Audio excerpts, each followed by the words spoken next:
আসসালামু আলাইকুম ওয়া রাহমাতুল্লাহ। কেমন আছেন সবাই?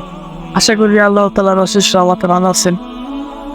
কি বলবো ভাই, 1971 সালে আমার ভাইয়েরা বুকে তাজা রক্ত ঢেলে দিয়ে এই বাংলাদেশটা স্বাধীন করছে। আজ এই বাংলাদেশটা দখল করতেছে ইন্ডিয়া। আফসোস লাগে, স্বাধীন করার দেশটা ওরা এইভাবে দখল করে নেবে।